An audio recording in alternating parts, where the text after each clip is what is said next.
Steve Moran here. We are on day 12 of 30 days to make your first sale in senior living, or your whole company will collapse and everybody will lose their job.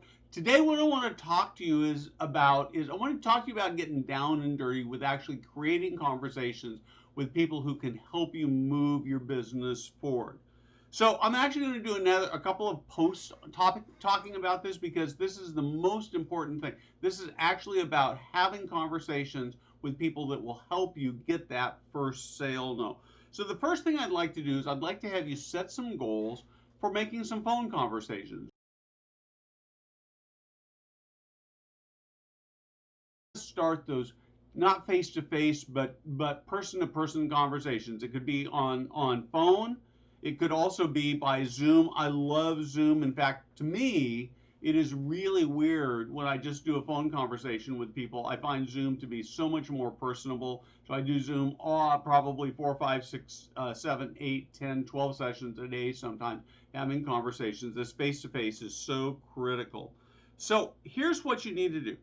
Go through your social, either LinkedIn, which is probably your best place, or go to maybe a Facebook group like our Senior Living Leadership group, and start reading through the posts. I'm going to give you a couple of examples that I found in my LinkedIn post, and this was just in like 3, 4, 5, something like that, posts that I saw. So the first one is that you could work with. So it says Sue Smith, change the name of course, is celebrating 8 years at Foresight Senior Living. Got to use Foresight, of course. So you see that, you send them an email that says something like this: Hey Sue, saw you're celebrating your 8th year anniversary. That is so cool. I'd love to learn a little bit about what you have learned in those 8 years. Would you be willing to have a 15-minute conversation? Or here's another one. This is a real one. You could actually find this one maybe on LinkedIn. Somebody posted something that was titled 4 Pieces of Advice for Leaders. And that's a really cool thing to look at. And somebody who on my feed who had actually commented. So imagine reaching out and saying, hey, I saw your article that you posted on 4 pieces of advice for leaders. And number 1, I think is really dumb. Or number 3, really resonated with you. Could I talk to you for 10 minutes about what your thinking is and what that might mean for me?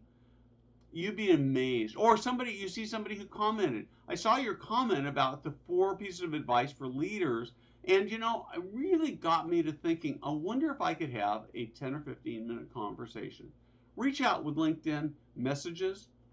This is why you should have a paid LinkedIn account rather than a free one, though I think you can buy individual ones. Reach out and just ask for a conversation. Couple of caveats. When you get on the conversation, don't sell. Don't be afraid if somebody asks you what you do to tell them what you do, but don't see it as a sale. See it as a relationship building conversation. Second thing is, do not just, when you get on or when you comment, say, hey, I loved what you're doing. You know what? When people send me a message that says, hey, I loved your article, I love what you're doing, I'll tell you what, I love that. It makes me feel good.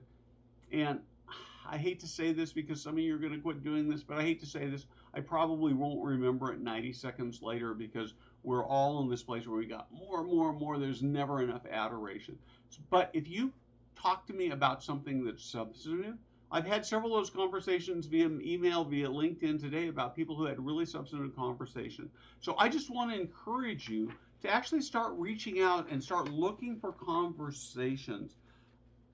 So you've got, and then when you get on the call, again, it can't be, I just loved what you had to say. I've done that with a couple of times. You've got to have something with substance. They want substance. If there's substance there, even if you disagree, maybe particularly if you disagree, you will start building amazing relationship. So that's it for today.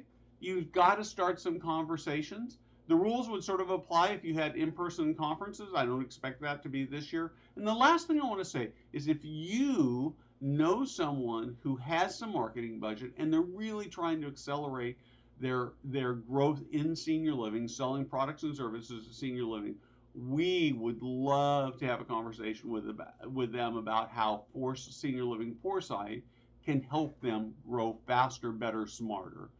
Thanks for watching, and share this with your friends.